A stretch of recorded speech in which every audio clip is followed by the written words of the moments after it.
And that's when I went into a long period of litigation with the Department of Justice because the way they stopped us was dirty tricks. So if have you ever seen the movie Enemy of the State? Yeah. Okay, so I once Gene had Hackman, somebody, yeah, I Will once Smith. had somebody introduce me at a conference saying this woman played Will Smith in real life. And in fact, in Oh. the movie, his office was right next to my office in Washington. But I had 18 audits and investigations, 12 tracks of litigation, a smear campaign, and physical harassment it took 11 years ultimately to deal with it, and then 4 more years for the taxes. So 15 years total. We're ready. We're prepared. Do not give in to fear. We are fearless. This is not the time to be afraid. This is a time to stand up and fight back and to resist any temptation for them to divide us. We're in this together. The rule of law is on our side. We will not give in, not give up. We will not capitulate. We will not bow. We will not bend. We will survive.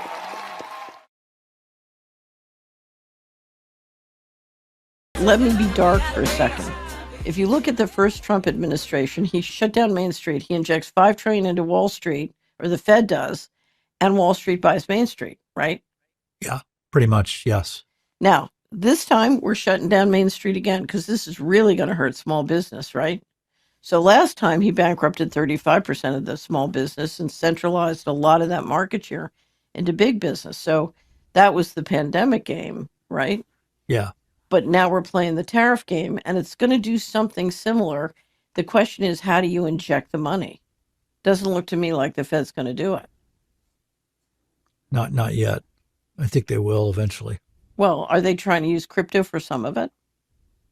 I don't think so. We'll see. I don't think that would work. Well, it's not enough. There's no way you're going to create enough with crypto, no matter how much you pump it, to do everything they're trying to do. But here's the thing, John. I believe that at the heart of grift anatomy is land grab. Okay? And I'll add minerals. We're coming to that. Yeah. But if you want to do a land grab, having a recession lowers your prices.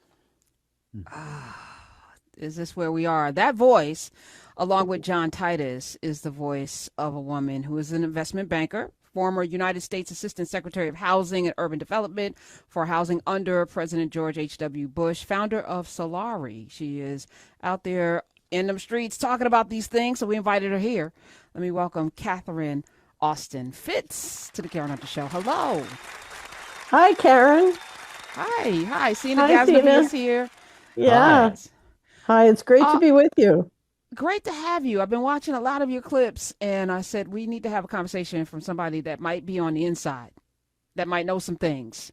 Oh, I got booted out of the inside.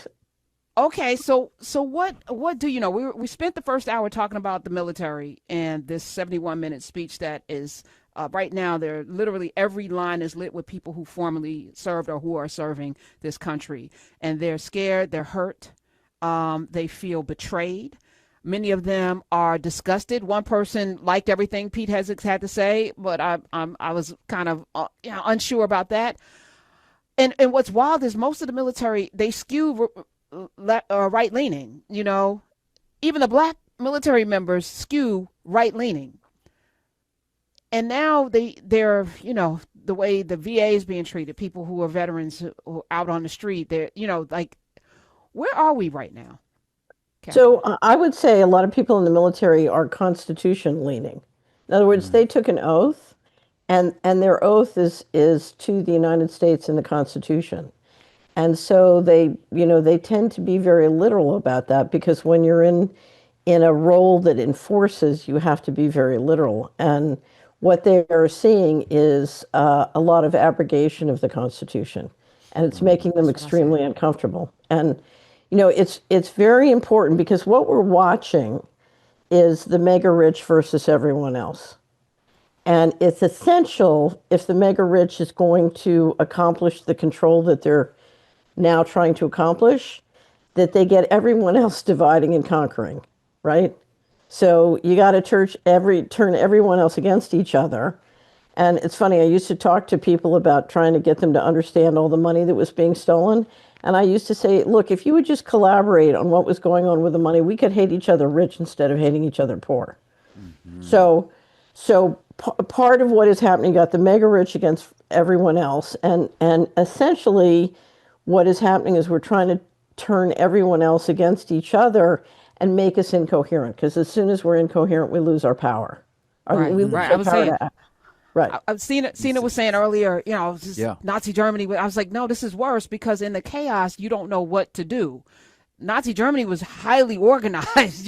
You could mount a defense against something that you understand. This is today. It's like playing whack-a-mole with the chaos, and I think that's the goal. Well, but you see similar whenever you see a push for central control, you see similar tactics. So what we are watching is tactics like the Reichstag fire. So I say, oh, I've got to invade DC or I've got to invade Portland. Well, you've got to invade DC and Portland for things going on the streets. Are you also financing those things? We don't know that the same people aren't financing both sides, Right. right? Oh my God. That's Okay. why I always, whenever I see an operation, I always say, how does the money work? And I never ask who pulled the trigger. I say who financed the bullet. Because I think we're watching a lot of events where the same players are financing both sides. Catherine, looking at your clips and reading of work that you've put out, I guess I wonder, what is your origin story that made you so skeptical and questioning all of these things? Was there a point where you were kind of going along with the flow, and what was that inflection point where you kind of noticed things were not what they seem? So I'll tell you the whole history here because I grew up in a poor neighborhood and I watched that game roll out on that neighborhood. So the thing that got me interested when I was a little girl, HUD had four boarded up foreclosed properties catty corner to my family's home and in West Philadelphia. And I used to walk through past those boarded up homes because we had a family of 6 or 7 people living across the street in a 1-bedroom apartment. And meantime, we had 4 boarded up HUD homes. And I thought, this makes no sense. Here you have a family who'd love to take care of those homes, but they're just sitting there for 4 years, boarded up and deteriorating and hurting the neighborhood because there's nobody in them taking care of them. So I said, this doesn't make sense. And whenever I would ask questions about why it had to be that way, people would say, oh, we're making money. We're making money at drugs. We're making money at mortgage fraud. We're making money. It was like, what is this money thing? And why are people destroying lives and neighborhoods? Because it seemed to me, that you were destroying more wealth than you were creating with this making money thing. So I decided in a young age. So I used to walk by these boarded up properties and they had a huge sign on them and it said, by order of the Federal Housing Commissioner, Assistant Secretary of Housing. And forgive my language, I used to say as a child, who is that asshole and why are they allowing this to happen? And when I got sworn in as the Assistant Secretary of Housing, I realized, oh, I'm the asshole. I was I walked downstairs and I said to my deputy, how many boarded up foreclosed properties do we have in the country? And he said 50,000. I said, that's like hundreds of thousands of people thinking I'm an asshole. So I'm going to do something about it, which was the first thing I did to get myself in hot water. But anyway, I decided as a little girl, I'm going to learn how the money works and see why we can't turn this around. Because you're clearly destroying more wealth than you're creating. So I got to figure out this money thing. And what I didn't understand as a child was, if you look at how accounting and financial systems on the planet are currently engineered, not how they have to be, but how they are, you literally have to understand all the money in the planet and the entire global financial markets to understand how the capital in West Philadelphia works. So I went to I went to college, went to Wall Street. I loved Wall Street. I had a great career in Wall Street, but I kept moving. I went to a firm where I could move around all the different markets and work all the different departments so I could understand, the stock market and the bond market and all the different markets. And I finally concluded, look, this is all being rigged from Washington. And that's why I ended up working in the first Bush administration. And literally from that time on, now throughout the period, My feeling was the system is very corrupt, but you can't fight City Hall. In other words, I thought I had to get something done internally. And when I came out of the Bush administration, I said to one of my partners, we started an investment bank in Washington called Hamilton Securities. I said, these guys are going to get a hold of the technology and kill us all. You know, it was clear that they were going to use digital technology to implement total central control. So I said, and you know, I kept hearing from various people, we have to do this because, you know, this makes us money, and this is what, it's not just about making money, it's about risk management. This is what enables us to stay in power and lowers our risk because it's too dangerous otherwise. So I said, we need a plan B. And so I went to work on figuring out how you could build more wealth, decentralizing economic and political power. So I was working on circulating capital in local neighborhoods. You know, think of it like your local stock market or local venture fund. That, you know, much more community currency circling money locally. And that's when I went into a long period of litigation with the Department of Justice because the way they stopped us was dirty tricks. So if you've ever seen, have you ever seen the movie Enemy of the State? Yeah. Okay, so I once Gene had Hackman. somebody, yeah, I Will once Smith, had somebody introduce me at a conference saying this woman played Will Smith in real life. And in fact, Oh. in the movie, his office was right next to my office in Washington. But I had 18 audits and investigations, 12 tracks of litigation, a smear campaign, and physical harassment it took 11 years ultimately to deal with it, and then 4 more years for the taxes, so 15 years total. And in the process, I got my heels dug in because in 1998, if you looked at the plan that they were implementing of globalization with the World Trade Organization, I said to myself, this plan will fail, and I don't want any part of it. And so I had an offer from the Department of Justice to settle. I said, I'm not going to settle, I'm going to fight. So, you know, I never dreamed it would take as long as it did, but in the process of fighting, I had to go public. I was always an extremely private person, you know, because if you're an investment banker, you talk to 20 people on the trading floor and a few people at the jockey club, and that's it. So I had to go public, and people would ask me questions, and I had long ago dealt with so much corruption from the corporate media. I said, that's it, I'm never talking to the corporate media again.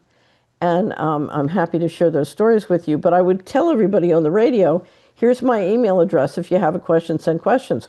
And over time, it took many years, those questions turned into businesses where I worked for individual people and families. I remember in 1998 when I realized how bad the corruption was, a financial coup had started, and there's now 21 trillion missing from the federal government, which we should talk about. But I turned to my general counsel and I said, we're in the middle of the litigation. I said, we're going to have to find a way to support ourselves at retail, meaning we're going to have to work for people and families because we can't work for big government or big corporations. And you know, you have to understand, I was doing deals that were $1 billion each in size, you know, so the idea of working for individuals or families was mind blowing. And my general counsel turned to me and said, good luck, honey.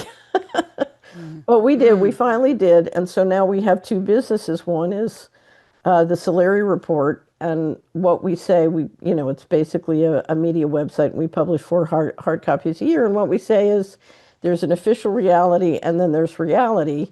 And the official reality is for the cocktail party and realities for the investment of your time and money. And you need to know both. And you need to navigate both. So that's what we're about at the Solari Report. And then we also have a business called Solari Investment Screens. For 10 years, I was an investment advisor because a lot of people wanted help protecting themselves from financial fraud or, believe it or not, healthcare fraud, which is even worse for your finances than financial fraud. And then that turned into Investment Screen Company, which I now run as well. We're talking with Catherine Austin Fitts, Fitts. Sina Ghaznavi is here as well. I am really seeking solutions for the people, not just the people who listen to the show, but everybody. I want people to know what they can do.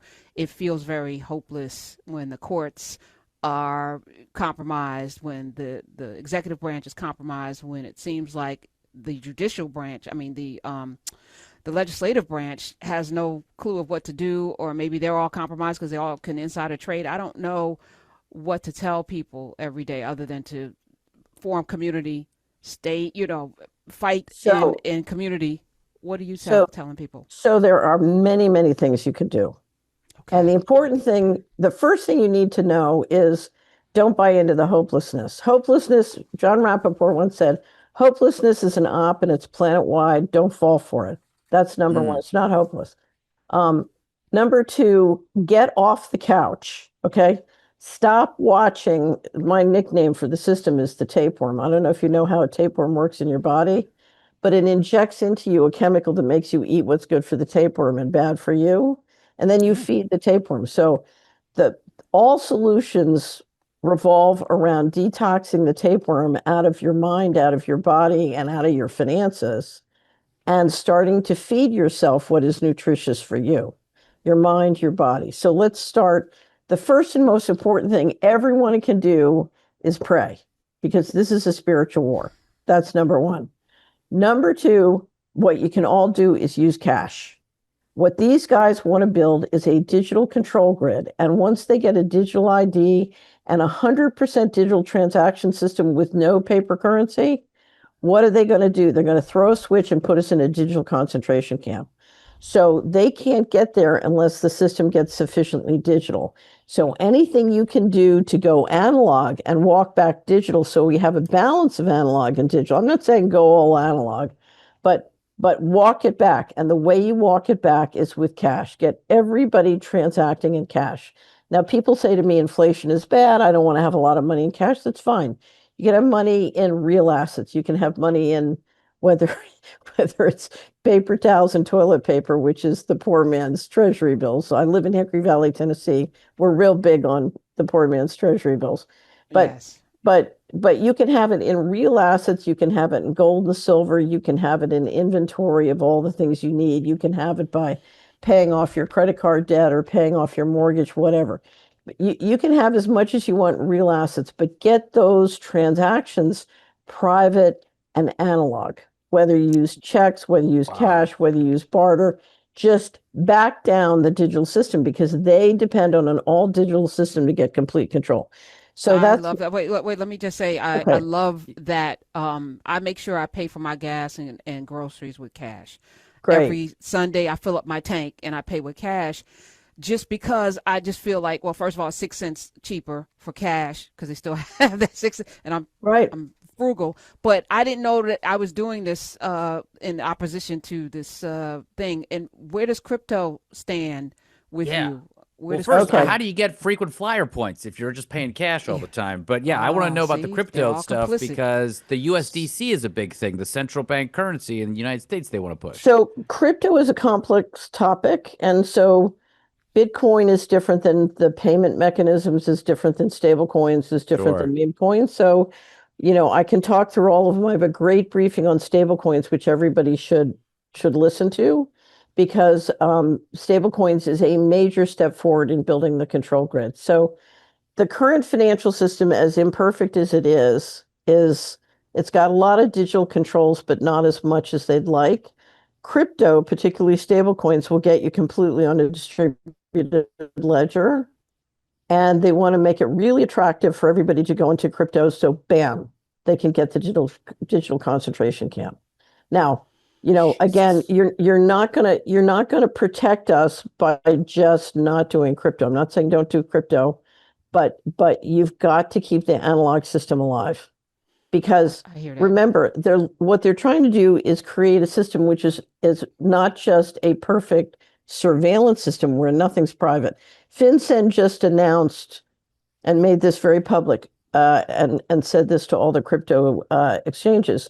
No crypto transactions will allow to be private. None. Zero.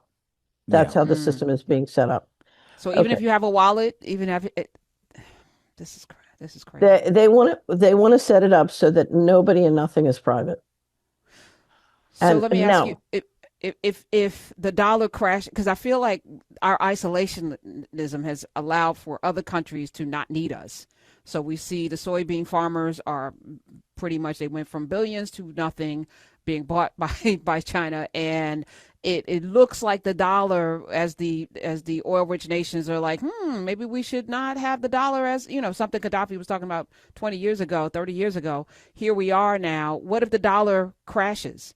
What if it's no longer valuable? So the dollar has been steadily declining in purchasing power for our whole lifetimes. Okay. And we are now approaching a period of real inflation. So inflation has been bad. It's going to get worse. Likely, it's the likely scenario. And that's the dollar declining in value. There's a reason, because the effort to access the Russian resources in Ukraine failed is not unconnected to the likelihood that we're going to invade Venezuela, and we're invading Portland, DC, and now possibly Memphis and other cities, right? In other words, if you can't plunder there, you're going to plunder here. Do you see what I mean? Okay. So we've got two problems. We've got inflation rising. We have many different things that the current administration is doing to bolster dollar dominance. One of the reasons to call in the military is essential to achieving dollar dominance. The stablecoin plan. So we just saw the president sign into law the Genius Act, and that is to roll out stablecoins worldwide. It's a very aggressive, very bold plan to rebuild dollar dominance by literally making stablecoins available to 8 billion people through the mobile payment system. So literally what you're trying to do is get everybody in Ecuador and Bolivia and the European Union off of their currency and onto the dollar by accessing them through the crypto systems. And what I don't understand the details of how they plan to do it, but one of the ways they intend to get everybody onto stable coins is with very liberal credit terms, lending monies to farmers all over the world. So, Sina, you mentioned frequent flyer miles. They're going to be very generous with stablecoin, the equivalent of frequent flyer miles, to get everybody in. It's crazy. Oh man, I'm a real sucker for that. I'm in trouble. I'm grateful that we're talking here. Wait, can I ask about this $21 trillion? Sure. I read about this. Or let me just speak.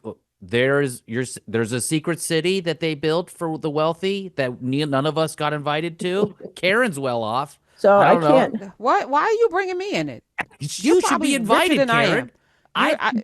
Get No, out of here. I'm black. They probably You don't have I don't want to kids. be in no damn secret society underground with people that don't like me. I'm not trying to spend the rest Where of is this? eternity What is with going people. on with this thing?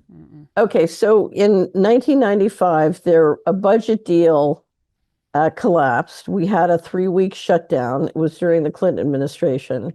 And the head of the largest pension fund in the country described what happened to me as follows. He said, they have given up on the country. They're moving all the money out starting in the fall.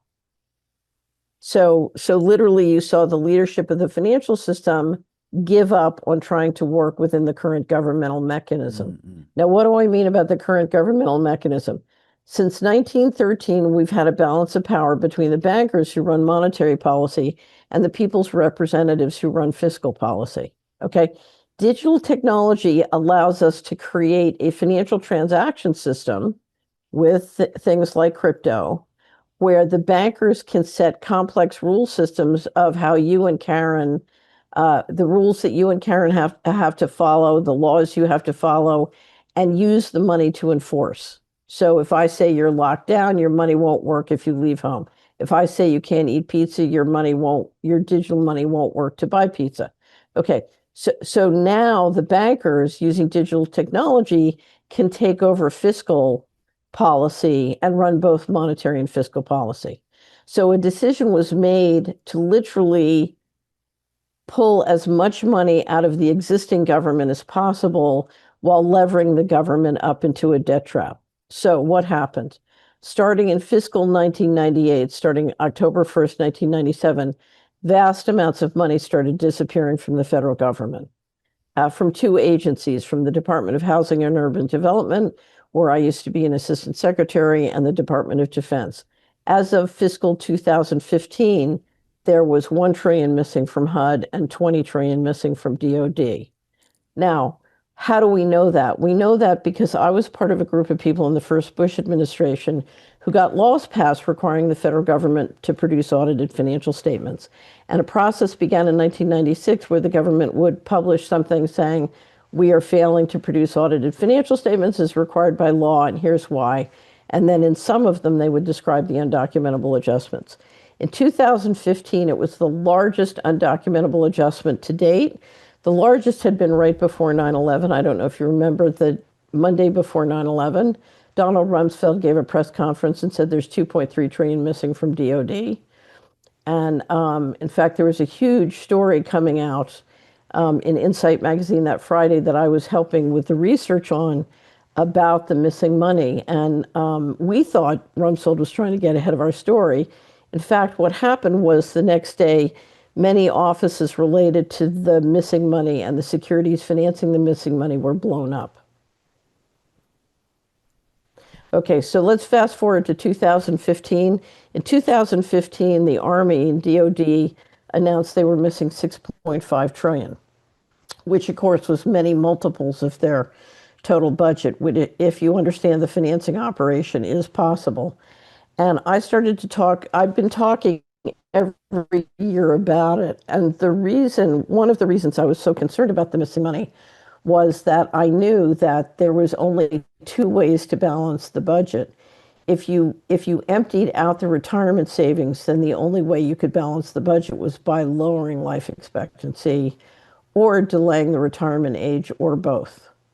Now, in fact, right after the budget deal busted in 1995, we saw the pill mills, we saw OxyContin approved by the FDA that started the pill mills outside of poor neighborhoods, the dropping of SWAT teams to roll up kids for private prisons outside of those neighborhoods, and a dramatic increase in predatory mortgage lending.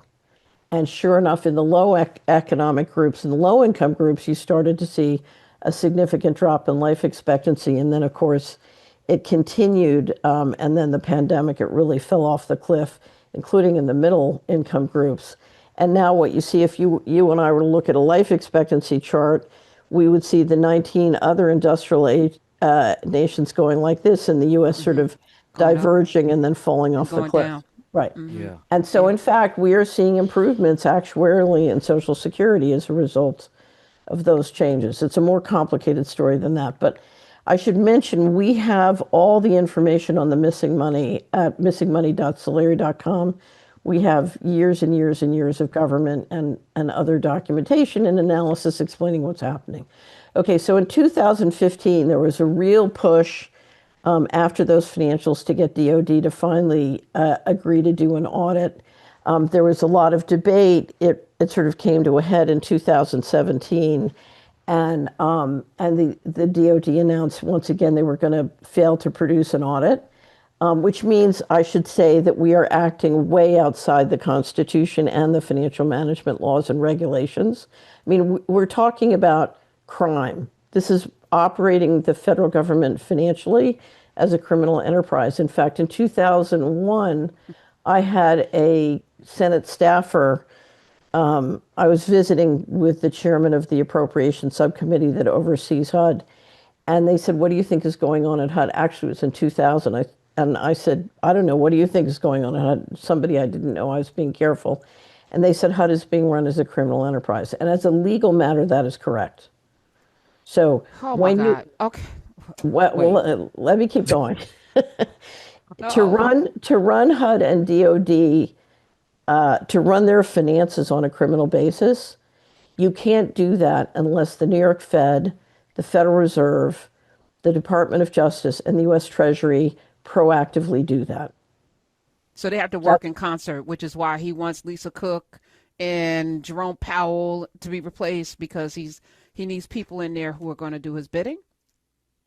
That's, all these folks have been doing that bidding all along in terms of running it as a criminal. All those folks have been running as a criminal enterprise all along. This is built up over many, many years. And so you get new appointees coming in and thinking they can't change it. But let me take you to 2018. Remember the Kavanaugh hearings and the Supreme Court justice's teenage sex life? Sure. Okay. During that period, what you didn't notice was the General Accountability Office on behalf of Congress and the Office of Management and Budget on behalf of the White House. that's both Republicans and Democrats, agreed to a policy called Federal Accounting Standards Advisory Board Statement 56.